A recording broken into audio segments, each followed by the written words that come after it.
દરેક વિદ્યાર્થી મિત્રોનું કવિતા યુનિક એકેડમીમાં ફરીવાર હાર્દિક સ્વાગત છે. આજે આપણે ફરીવાર એક મેથના ટ્રેન્ડના ક્વેશ્ચનો જોવાના છે. બરાબર, આવનારી જેટલી પણ લેટેસ્ટ એક્ઝામો છે એમાં લોજિકલ રિઝનિંગથી લઈને ક્વોન્ટિટી એપ્ટિટ્યૂડ મેથ રિઝનિંગ આવા ટોપિકો તો પૂછાય જ છે, અને એવા જ ટ્રેન્ડના રિલેટેડ પણ ઘણા બધા ક્વેશ્ચનો પૂછાય છે. તો આજે આપણે સ્પેશિયલ ટ્રેન્ડના રિલેટેડ ક્વેશ્ચનનો ટોપિક લઈને આવ્યા છે. તો વિડીયોને સ્ટાર્ટિંગથી એન્ડ સુધી જોજો, કેમ કે તમે જીપીએસસીથી લઈને ક્લાસ 3 સુધીના જેટલા પણ પેપર પાછલા વર્ષોનો જોશો એમાં ટ્રેન્ડના રિલેટેડ ક્વેશ્ચનો પૂછાયા છે. તો મોસ્ટ ટાઈમથી એવા ટ્રીક મેથડ બહુ જ ઇમ્પોર્ટન્ટ છે. તો વિડીયોને સ્ટાર્ટિંગથી એન્ડ સુધી જોજો, જેથી કરીને તમને ખબર પડે કે ટ્રેન્ડના કેવા ટાઈપના ક્વેશ્ચનો પૂછાય છે. બરાબર, તો આપણે અહીં સૌથી પહેલાં ફર્સ્ટ ક્વેશ્ચન પર જઈશું. 200 મીટર લંબાઈ ટ્રેન 30 કિમી/ની ઝડપે ચાલે છે. શું કીધું અહીં આપણને કે 200 મીટર લંબાઈની ટ્રેન છે અને 30 કિલોમીટરની ઝડપે ચાલી રહી છે. રેલવે પ્લેટફોર્મ પર ઊભેલા માણસને આ ટ્રેન કેટલા સમયમાં પસાર કરશે?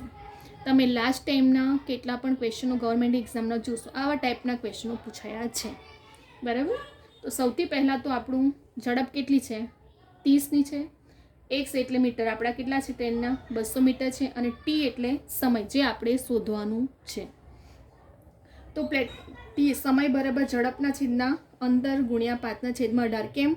સમય શોધવા માટે આપણે શું કરવું પડશે? આ ફોર્મ્યુલાનો યુઝ કરવો પડશે.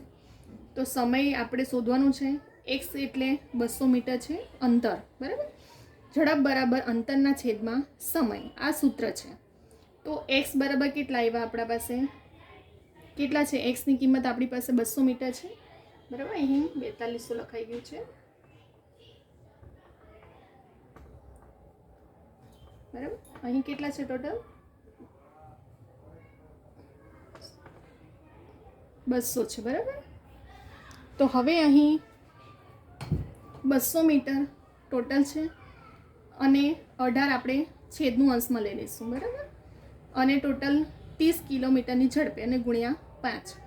તો હવે કટ કરીએ આપણે, તો 0 0 ઉડી ગયા. બરાબર, 3 6 18 ઉડી ગયા, 5 ચોક 20 ઉડી ગયા.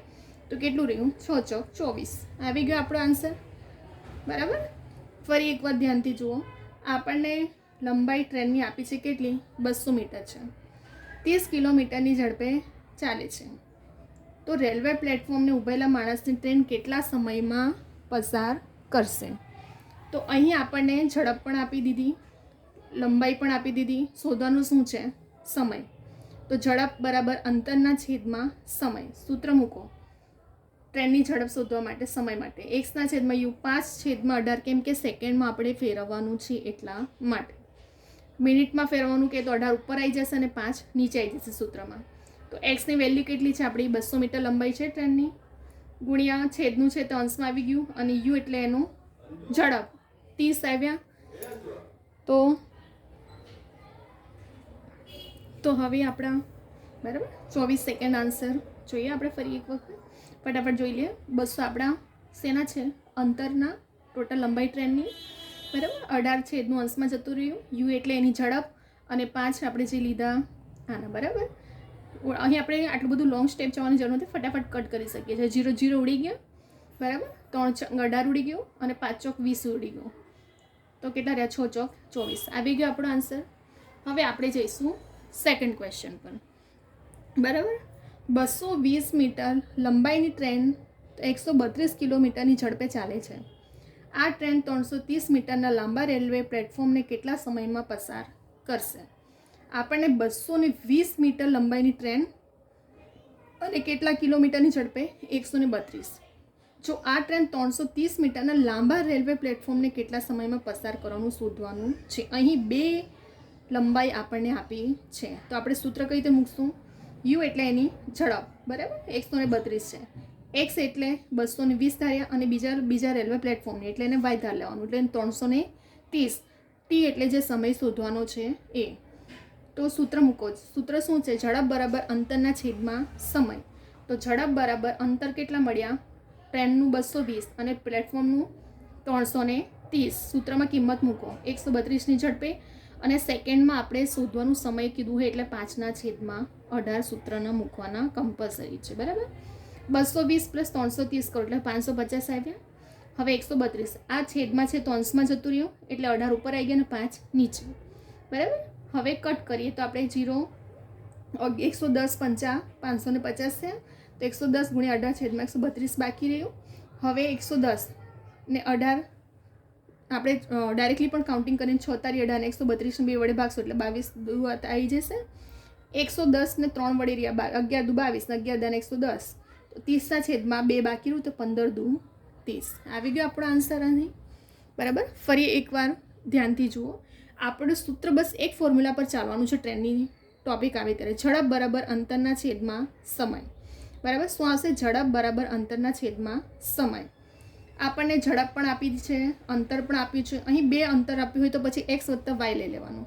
અને સૂત્રમાં હંમેશા સેકન્ડ સમય શોધવા માટે સૂત્રમાં નીચે છેદમાં 5/18 મુકાય, પરંતુ જ્યારે આપણે એને ફેરવીએ ત્યારે શું થઈ જાય? 18 ઉપર નીચે આવી જશે અને 5 નીચે. ફરી એકવાર ધ્યાનથી જોઈ લો. 220 અહીં આપણને 2 લંબાઈ આપી છે, ટ્રેનની પણ અને પ્લેટફોર્મની પણ.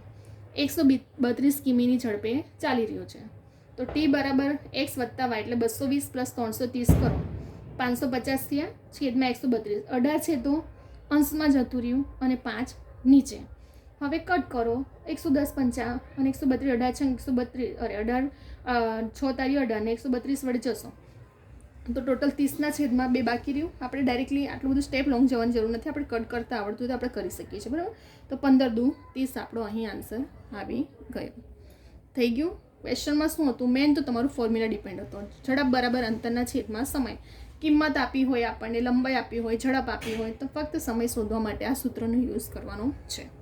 બંને ક્વેશ્ચન આપણે જોઈ લીધા. ફરી એકવાર ફટાફટ રિવિઝન કરી લઈએ જેથી કરીને ક્યાંક સ્કીપ થયો હોય પોઈન્ટ તો ક્લિયર થઈ જાય, કન્ફ્યુઝન પણ ક્લિયર થઈ જાય. બરાબર. સૌથી પહેલાં તો જ્યારે ટ્રેનના રિલેટેડ ક્વેશ્ચન પૂછાય તો સૂત્ર શું યાદ રાખવાનું છે? ઝડપ બરાબર અંતરના છેદમાં સમય.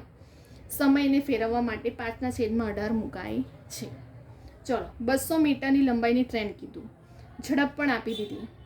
ખાલી પ્લેટફોર્મમાં ટ્રેન સમયમાં પસાર કરશે આપણે શોધવાનું છે. ઝડપ કેટલી? 30 કિમી અવરની ઝડપે છે. લંબાઈ કેટલી?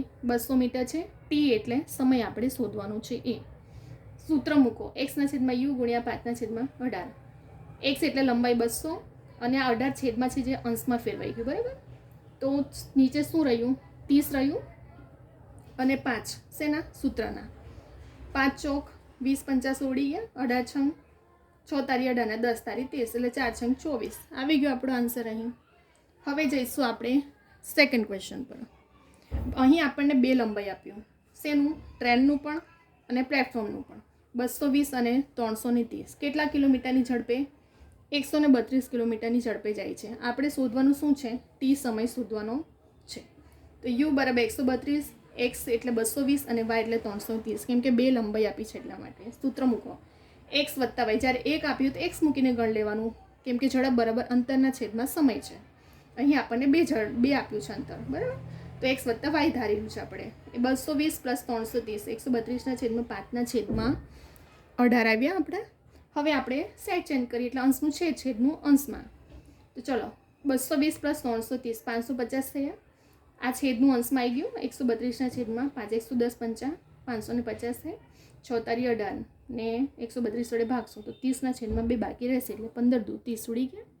આવી ગયો આપણો આન્સર અહીં. બરાબર. એવા ટ્રેનના રિલેટેડ હું બીજા પણ એવા ઘણા વિડીયો લઈને આવીશ જેમાં દરેક ટાઈપના ક્વેશ્ચનો તમને ખબર પડે કે ટ્રેનના રિલેટેડ કેવા કેવા ટાઈપના ક્વેશ્ચનો પૂછાય છે અને પૂછાઈ શકે છે. બરાબર. આજે આપણે આ 2 ક્વેશ્ચનો જોઈ લીધા. વિડીયોને સ્ટાર્ટિંગથી જ્યારે તમે એન્ડ સુધી જુઓ છો ને ત્યારે તમને એક એક પોઈન્ટ ક્લિયર થાય છે. તો ક્યારેય વિડીયોને વચ્ચેથી સ્કીપ ના કરવો. બરાબર. વિડીયોને સ્ટાર્ટિંગથી એન્ડ સુધી જોશો તો એક એક પોઈન્ટ હાઇલાઇટ થાય છે, એક એક વસ્તુ તમને ક્લિયર થાય છે. બરાબર. આજે આપણે ટ્રેનના રિલેટેડ 2 ક્વેશ્ચનો જોઈએ. હવે હું બીજા પણ એવા વિડીયો લઈને આવીશ જેથી કરીને ટ્રેનના રિલેટેડ જેટલા પણ ટાઈપના ક્વેશ્ચનો પૂછાય છે એ તમારા ક્લિયર થઈ જાય. બરાબર. તો અહીં આપણા બંને ક્વેશ્ચનો રિવિઝન પણ જોઈ લીધું આપણે. ક્વેશ્ચન ક્લિયર થઈ ગયા આપણે. બરાબર. વિડીયોને 2 થી 3 વખત ડાઉનલોડ કરીને જુઓ, જાતે પણ ગણો જેથી કરીને તમારી પ્રેક્ટિસ થાય. બરાબર. એક્ઝામો ગઈ છે, પેપર સારું ગયું હોય કે ના ગયું હોય, ક્યારે હાર માનવી નહીં. હમણાં પણ ઘણી બધી એક્ઝામો, બરાબર, પંચાયતની, GSSB ગૌણ સેવાની ઘણી બધી એક્ઝામો આવી રહી છે હાલમાં પણ. તો જે ગયું એના વિશે ના વિચારવું અને આવનારી એક્ઝામો તમે કોમ્પિટિશન છે તમારી પાસે, પેપરો છે, એક્ઝામો છે, તો પ્રિપરેશન હંમેશા કન્ટિન્યુ જ રાખવું, જેથી કરીને તમને એક ચાન્સ ગયો તો બીજો ચાન્સ તો છે તમારી પાસે. તો ક્યારેય પણ એવી રીતે હાર કે પછી હોપલેસ નહીં થઈ જવાનું. આવનારી એક્ઝામો છે એમના માટે પણ પ્રિપરેશન ચાલુ રાખો, જેથી કરીને તમને દરેક એક્ઝામ માટે તમારી પ્રિપરેશન સારી અને કમ્પ્લીટલી થતી રહે. જ્યાં તમે સ્કીપ કરી દો છો ત્યાં તમે શું થઈ જાઓ છો, તમારો મૂડ આઉટ થઈ જાય છે. ત્યાં મૂડ ઓફ થઈને તમે પછી પ્રિપરેશન કરો એનો કોઈ મતલબ નથી કે પેપર એવું ગયું તેવું ગયું. બધા સ્ટુડન્ટ ક્યારેય ડિસ્કશન કરવું નહીં, જે જતું રહ્યું એ જતું રહ્યું. આવનારી એક્ઝામો છે હમણાં ઘણી બધી, તમારી પાસે બેટર લક બેટર ચાન્સ પણ છે હજી પણ, બરાબર. તો કન્ટિન્યુ પ્રિપરેશન રાખો. હજી પણ ઘણી બધી એક્ઝામો આવશે, વેકેન્સીઓ નીકળવાની છે હમણાં પણ, બરાબર. અને તૈયારીઓ પણ સાથે ચાલુ રાખો, બરાબર. વિડીયોને સ્ટાર્ટિંગથી એન્ડ સુધી જુઓ, ઘણી બધી વસ્તુઓ પણ શીખવા મળે છે તમને નાની નાની, બરાબર. હવે અહીં આપણે વિડીયોને સ્ટોપ કરી રહ્યા છીએ, બરાબર. આ વિડીયો તમને ગમે તો લાઇક, શેર, કમેન્ટ કરો, તમારા ફ્રેન્ડ સર્કલમાં પણ શેર કરો, જેથી કરીને દરેક સ્ટુડન્ટ સુધી આ વિડીયો પહોંચે, બરાબર. અને જેવી રીતે મેં કીધું છે, કોચિંગવાળા તો કોચિંગની રીતે કરતા હોય છે, કેટલા સ્ટુડન્ટ જાતે પણ પ્રિપરેશન કરતા હોય છે, તો એમના માટે પણ આ વિડીયો ઘણો યુઝફુલ રહેશે, બરાબર. અને ખાસ કરીને આ ચેનલને સબસ્ક્રાઈબ કરવાનું ભૂલતા નહીં, કેમ કે daily recorded lecture plus daily એક્ઝામની ઇન્ફોર્મેશનો આ ચેનલ પર અપડેટ કરવામાં આવતી હોય છે. તો તમને દરેક ઇન્ફોર્મેશનો પણ મળતી રહે, પ્લસ રેકોર્ડેડ લેક્ચરના પાછલા વર્ષોના પૂછાયેલા question, Gujarati grammar, English grammar, ઘણા ટોપિક પર આ વિડીયો તમને આ ચેનલ પર મળી રહેશે, બરાબર. અને ફક્ત એક એક્ઝામ નહીં, દરેક એક્ઝામ માટે તમને યુઝફુલ રહેશે મારા વિડીયો. તો હવે અહીં આપણે વિડીયોને સ્ટોપ કરી રહ્યા છીએ. કવિતા યુનિક એકેડમી ઇન્સ્ટાગ્રામની આઈડી છે. કોઈ પણ ક્વેરી કે ક્વેશ્ચન હોય તો મને પૂછી શકો છો. ઘણા સ્ટુડન્ટો પૂછતા પણ હોય છે અને સોલ્યુશન પણ મળતું હોય છે. હું દરેક વિડીયોમાં રિપીટ કરું જ છું આ વસ્તુ, બરાબર. તો હવે આપણે નેક્સ્ટ વિડીયોમાં બીજા પણ આવા ટ્રેનના રિલેટેડ ક્વેશ્ચનો જોઈશું, કેમ કે કેવા ક્વેશ્ચનો ફેરવાઈને પૂછાય છે, કેવા ટાઈમ. ટ્રીક મેથડ બહુ ઇમ્પોર્ટન્ટ છે મેથ, રિઝનિંગ, ક્વોન્ટિટી એપ્ટિટ્યૂડમાં. જેટલી તમારી પ્રેક્ટિસ હશે, જેટલા તમે નવા ટાઈપના ક્વેશ્ચનો સોલ્વ કરશો, એટલું તમારી પ્રેક્ટિસ વધારે થતી જશે અને એક્ઝામ ક્રેક કરવા માટે બહુ હેલ્પફુલ પણ થશે, બરાબર. તો હવે અહીં આપણે વિડીયોને સ્ટોપ કરી રહ્યા છીએ. નેક્સ્ટ વિડીયોમાં બીજા બધા ટોપિકો સાથે આવશું, બરાબર. હવે અહીં સ્ટોપ કરું છું.